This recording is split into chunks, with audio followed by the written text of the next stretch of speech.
Bem com vocês? Espero que sim. Vamos dar início à nossa aula de geografia e hoje o tema é sobre a Rússia.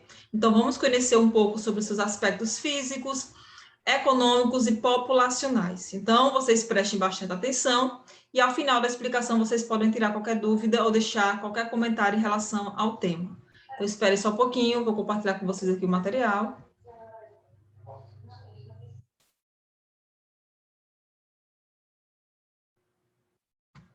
E vamos lá. Rússia.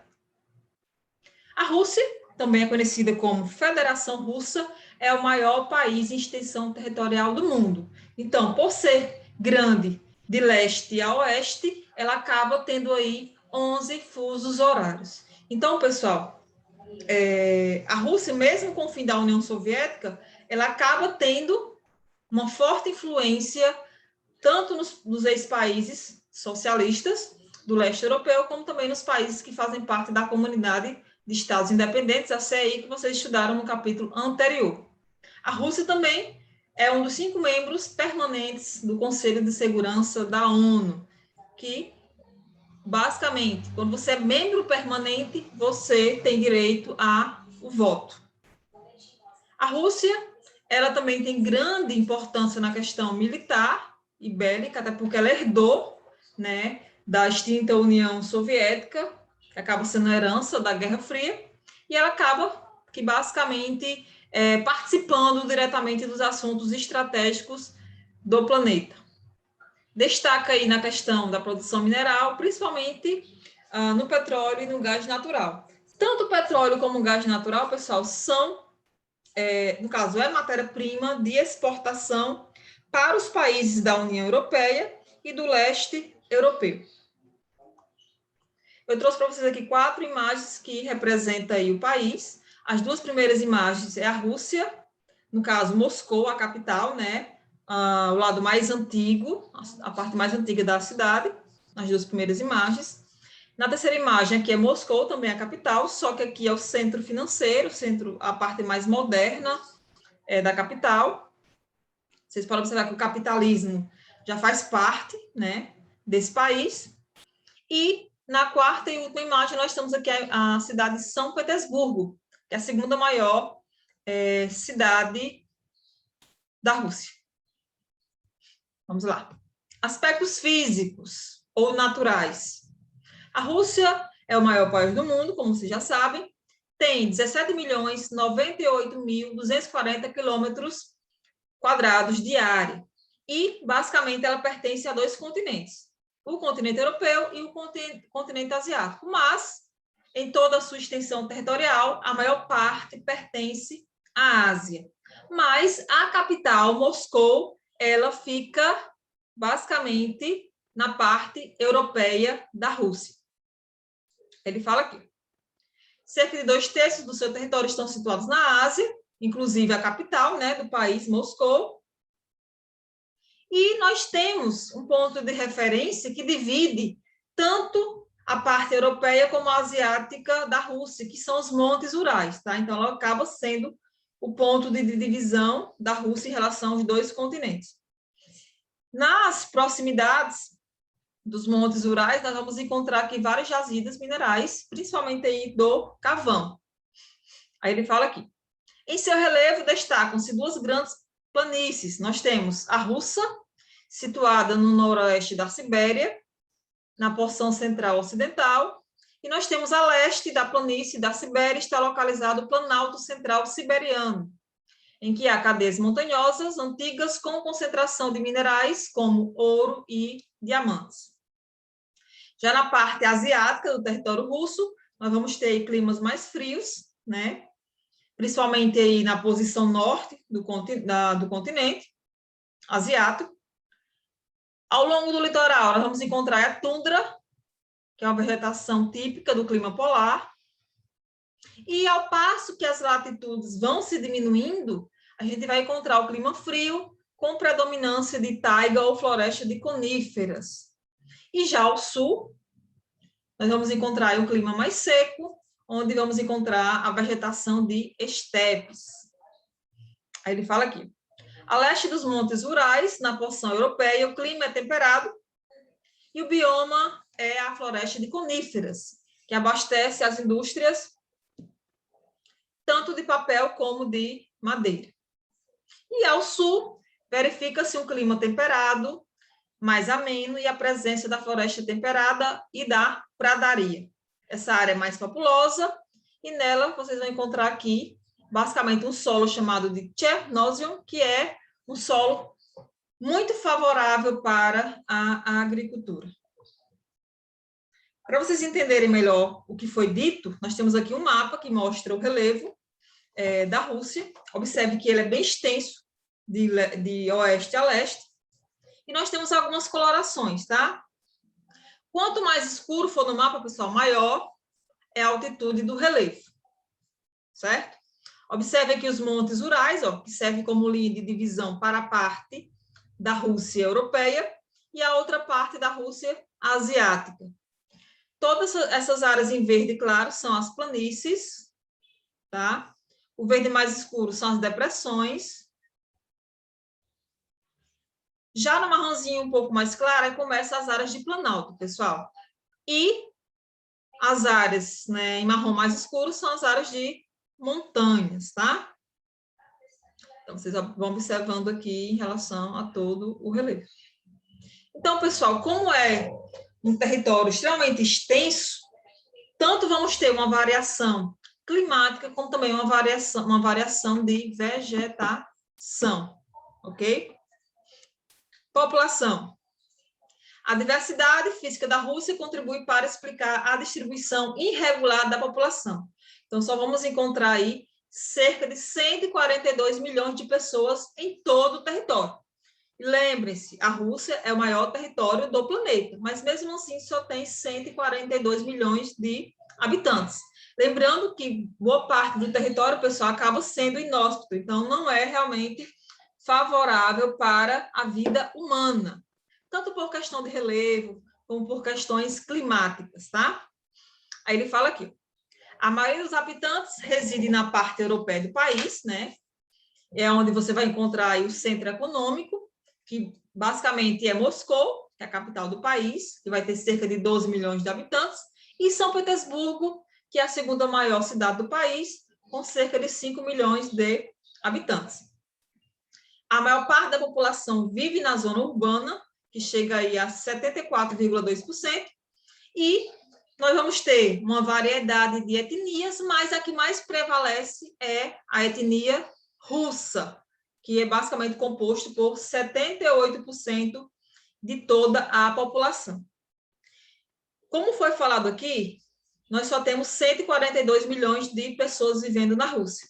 Então, nós temos um problema muito grande na questão do crescimento populacional. Ele é muito baixo, tá? Vamos dizer que uma família só tem em torno de 1 a 2 filhos, certo? Então, é muito baixo. Então, o governo russo, como uma forma de gerar, né, mão de obra para o futuro, então ele incentiva, ele oferece incentivos financeiros para que as famílias se planejem e tenham mais de um filho, já pensando futuramente na geração de mão de obra. Uma coisa que vocês precisam entender que atualmente a Rússia ela não sofre tanto porque ela dá uma abertura para a imigração.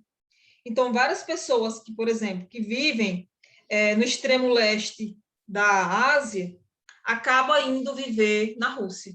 Então, o país abre as portas para os imigrantes, né, basicamente, que fazem fronteira aí com a Rússia, para que gere aí mão de obra, pessoal, tá? Aí vocês podem observar que tem um mapa que mostra as migrações da Rússia em 2013. Aí nós temos algumas setinhas, ó, observa aqui na legenda. A seta azul é migração de russos, número de imigrantes, então os que saem, tá? Então eles vão para onde? Para a Alemanha, cerca de 49.600 pessoas. Imigração é o que entra, então eles saem, por exemplo, da Ucrânia e vão para a Rússia, da Moldávia vai para a Rússia, sul do Caucásio e vai para a Rússia, Ásia Central e vai também para a Rússia. Sim, só uma coisa aqui que eu acabei de observar, em relação à imigração da Rússia, sai também russos para Israel. Cerca de 5.700, e sai também para os Estados Unidos cerca de 6.700 pessoas, tá? O verde mais escuro é a migração interna, então que sai de um determinado local da Rússia e vai para um outro local também do país. Então, no caso, observe que ele sai do extremo leste da Rússia para, basicamente, a parte europeia do país. O verde é a área de repulsão, basicamente é uma área que não atrai, tá? Não atrai população. E a área laranja são as áreas de atração, onde a população vai o quê? Residir, tá certo? Vamos lá. A transição para a economia de mercado. Como vocês sabem, com o fim da União Soviética, a Rússia passou por uma transformação aí, uma transição em relação à sua economia. Ela passa a dar uma abertura para o capitalismo. Lembrando que a Rússia ela tem um sistema socialista, tá, pessoal? E não acabou, ainda continua sendo um país socialista. Só que, visando o desenvolvimento econômico, hoje ele dá uma abertura de mercado para o capitalismo. Então, várias empresas, várias transnacionais de todo o planeta, inclusive dos Estados Unidos, hoje se instalam na Rússia com a intenção aí de gerar emprego, gerar renda, né? Vamos lá. Ele fala aqui. A desagregação da União Soviética deu origem ao processo de modernização industrial da Rússia. A abertura econômica para o mundo, porém, aumentou a pobreza e a concentração de renda da população. Então, pessoal, essa transição não foi fácil. Ainda não é fácil, porque a Rússia ainda encontra alguns problemas, né, sociais, principalmente, mas hoje, claro, já é mais positivo. Mas no período de transição, né, ao passo que o capitalismo foi entrando no país, gerou aí muitos problemas sociais, né, miséria, fome, desemprego, gerou violência também. Aí ele fala aqui, a transição da economia planificada para o capitalismo provocou várias mudanças, como a privatização das antigas empresas estatais, então foram vendidas várias empresas da Rússia, a introdução da concorrência, a busca do lucro como meta da produção e a liberação de preços e a abertura do capital estrangeiro. Então, nessa transição, pessoal, o capitalismo e a sua ideologia foi introduzida.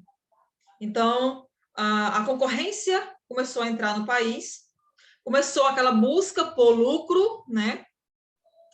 E também passou aí, né, a adentrar capital estrangeiro, investimento estrangeiro para o desenvolvimento econômico da Rússia. Ele fala aqui, em linhas gerais, a modernização russa segue políticas semelhantes às aplicadas nos demais países em desenvolvimento. Prioriza os investimentos em infraestrutura para a instalação de transnacionais, que são empresas estrangeiras, tá? E reduz as verbas estatais do Estado destinadas ao desenvolvimento social da população. Então, as empresas estrangeiras vêm se instalar na Rússia porque o governo oferece, né, um investimento para que essas empresas se instalem, mas, ao mesmo tempo que o governo investe nesse setor econômico, deixa de lado as questões o quê? Sociais, deixa de lado a população. Aí eu trouxe aqui um mapazinho para vocês que mostra essa questão dos investimentos em infraestrutura da Rússia em 2014. Observem a legenda, nós temos aí o quadrado, que ele mostra aí, ó, investimentos em infraestrutura. Alta concentração, então marrom escuro, onde houve os maiores investimentos em relação à Rússia. O marrom mais claro é uma concentração mediana. E toda a região em amarelo, pessoal, baixa concentração. Então, pouco investimento foi realmente acontecido na maior parte do país. Então, observe que pequenas áreas recebeu aí uma alta ou média concentração de investimentos, tá? Em infraestrutura, em capital. Vamos lá. Quadro econômico. Nós temos aqui tanto agropecuário como os recursos minerais que acabam sendo bem fortes em relação à economia russa. Vamos para a agropecuária. Ele fala aí, ó, é uma atividade importante para a economia russa, apesar das dificuldades enfrentadas com os invernos prolongados e rigorosos. Então, por mais que o clima não seja tão favorecido à agropecuária, mesmo assim acaba sendo uma atividade econômica muito importante que gera, sim, não só grandes produções, mas também grandes lucros. Lembrando que também boa parte do que é produzido aqui, pessoal, é exportado para outros países. Aí eles falam aqui, ó, são cultivados trigo, centeio, beterraba, açucareira, linho, algodão, girassol e cevada. Observe que a maior parte são de cereais. Já na atividade pecuária, eles basicamente criam rebanhos bovinos, ovinos e suínos. Já os recursos minerais, aí ele fala aí, ó, a vastidão do território russo e a variada formação geológica são responsáveis pela presença de um rico subsolo. Então, como eu falei para vocês no início, nós encontramos aqui petróleo e gás natural em abundância, que acaba sendo um ponto de referência aí na questão da exploração mineral, porque boa parte desses materiais são exportados para outros países, tá? Aí ele fala aqui, a Rússia também se tornou grande fornecedora de gás natural aos países europeus, pela questão da proximidade, então é mais fácil essa venda, essa negociação. E a distribuição desse gás, pessoal, ele vai acontecer por meio de gasodutos pela questão da proximidade, tá? O país também está entre os 5 maiores produtores mundiais de diamantes, minério de ferro, níquel, potássio e urânio. Então, observe que a formação geológica da Rússia é muito favorável a uma variedade de minerais. Minerais esses que são explorados e acabam sendo ponto, né, de referência para o país, principalmente para o setor econômico. Aí nós temos um mapazinho aqui que mostra, pessoal, a economia voltada para a questão dos recursos minerais, tá? Observe que nós temos aqui uma legenda gigantesca que mostra que a variedade de minerais e também de indústria, cada um tem uma simbologia, tá certo? E aqui acima nós temos também a questão da agropecuária, vocês podem olhar com mais calma aí, tá certo? Só para vocês entenderem, olha só. Aqui nós temos o marrom, centeio, aveia, algodão, aí tem a criação também, por exemplo, de gado. A área amarela nós temos aí milho, trigo, beterraba. O verde escuro, nós temos aqui a criação de carneiros e cabras. E o verde, claro que são outros usos, tá? Não precisa ser necessariamente agricultura, mas são outros usos. Já minerais, nós temos aqui cromo, bauxita, vão olhando o símbolo e associando aqui aos tipos de minerais. Ferro, platina, ouro, chumbo, petróleo, carvão, tem um gás natural também. E a indústria nós temos aqui aeronáutica, automobilística, química, carvão, mecânica, siderúrgica, petróleo e gás, armamento, naval, têxtil, madeira e eletrônica. Vão olhando a simbologia e vão olhando cada posição aqui no mapa. Certo? Vamos lá. Aí nós temos aqui, para finalizar, a industrialização russa. Aí ele fala aí. A industrialização russa ocorreu mais intensamente na época da Guerra Fria, durante a corrida armamentista entre a extinta União Soviética e os Estados Unidos. Então, tudo começa aí, na Guerra Fria. Ou basicamente, ela vai se intensificar. Priorizou-se, então, a indústria bélica na produção de armamentos e equipamentos para a guerra. Esses equipamentos são, lógico, mais avançados, pessoal. Por mais que a Guerra Fria tenha sido uma guerra pacífica, né, eles não deixaram de, vamos dizer, produzir esses tipos de materiais, tá? Porque a qualquer momento poderia acontecer uma guerra, sim. Junto com a indústria bélica, eles também intensificaram nas indústrias química, metalúrgica, petrolífera, naval, de máquinas e equipamentos. E também, pessoal, podemos dizer que no período da Guerra Fria, né, nessa disputa com os Estados Unidos, basicamente ocorreu aí uma corrida também na questão dos avanços tecnológicos, né? Vocês sabem que o capitalismo investe mais na questão de tecnologia, o socialismo ele é um pouco mais excluído desse setor, mas acaba aí, hoje, a Rússia sendo um país que se lançou para essa competição, né, em relação a outros países, não só os Estados Unidos, mas outros países também, como a China, o Japão, a Alemanha, que são países que investem muito em tecnologia.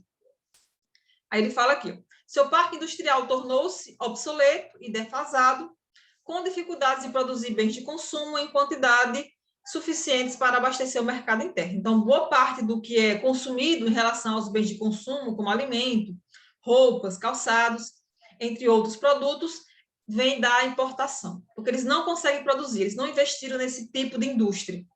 É mais indústria pesada, tá? Então, e de base, né? Então, eles basicamente importam esse tipo de produto, que é o bem de consumo, e produz aí os bens, né, de base, de capital, ok? Então, olha só, pessoal, nosso conteúdo é até aqui. Vocês podem tirar qualquer dúvida, vocês têm essa liberdade, tá certo? Eu vou encerrando por aqui. Se cuidem, até a nossa próxima aula e tchau, tchau.